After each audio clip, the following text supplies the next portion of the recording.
नमस्कार, मैं हूं फरहान और आप देख रहे हैं GLCC न्यूज़। उत्तर प्रदेश के चुनाव जैसे जैसे करीब आ रहे हैं वैसे वैसे ही भारतीय जनता पार्टी के नेताओं में एक सक्रियता देखने को मिल रही है। नए नए हथकंडे अपनाए जा रहे हैं। केवल बीजेपी के नेता ही नहीं, अन्य दलों के भी, चाहे समाजवादी पार्टी हो, लगातार कुछ ना कुछ साम दाम दंड भेद की परिस्थितियां सामने आ रही हैं और सारे हथकंडे चले जा रहे हैं।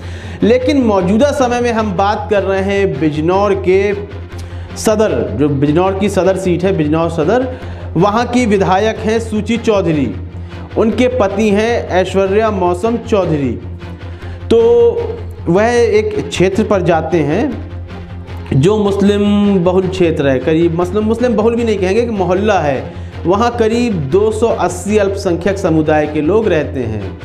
तो वह ऐश्वर्या चौधरी से बोल रहे थे कि हमें यहाँ एक बारात घर चाहिए, जो कि नहीं है। तो अब इस मांग को लेकर जो उनके साथ वादा और करार किया गया, जिस तरह की बातें ऐश्वर्या चौधरी द्वारा की गई, कहीं ना कहीं सोचनीय है। बिल्कुल हमें लग रहा था कि कहीं ना कहीं यह नेता इस स्तर तक नहीं गिरेंगे, लेकिन स्तर उनका इतना गिर जाएगा, यह बात मुझे बिल्कुल नहीं पच रही थी। लेकिन जब यह खबर सामने आई, इसकी सत्यता की जांच की कि क्या वाकई में यह खबर सत्य है, तो यह सोचकर मैं भी हैरान रह गया कि क्या एक नेता, एक विधायक का पति इस तरह की बातें कर सकता है। क्या कहा उन्होंने, हम आपको बताते हैं। उस मोहल्ले में रहने वाले लोगों से ऐश्वर्या चौधरी ने कहा कि मैं बारात घर तो अपने पैसे का बनवा दूंगा, जो निधि आती है हमें उसकी आवश्यकता ही नहीं है। मैं अभी 50,000 का माल मंगवाकर यहाँ पर गिरवा देता हूँ और बारात घर तैयार हो जाएगा। हमें सरकारी पैसे की भी आवश्यकता नहीं है, ये मैं अपने निजी फंड से कर सकता हूँ। लेकिन यहाँ जितने रहने वाले परिवार हैं, सबको कुरान पर हाथ रखकर कसम खानी होगी कि आप अपना वोट भारतीय जनता पार्टी को ही देंगे। यह ऐश्वर्या चौधरी का कहना है।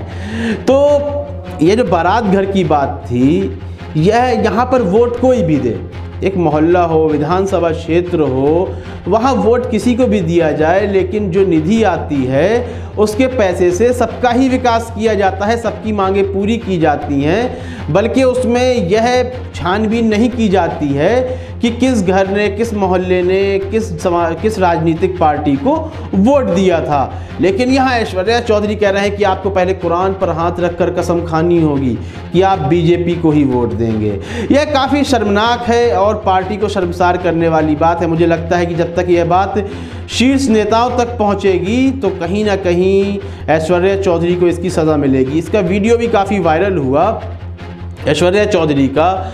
तो क्या अब चुनावों में, जो चुनावों के बाद वहाँ का विधायक जो कार्य कराता है, विकास कार्य कराता है, अब क्या विकास कार्य इस आधार पर ही होंगे कि आप अपने धार्मिक ग्रंथ पर हाथ रखकर कसम खाइए कि आप हमारी पार्टी को ही वोट देंगे?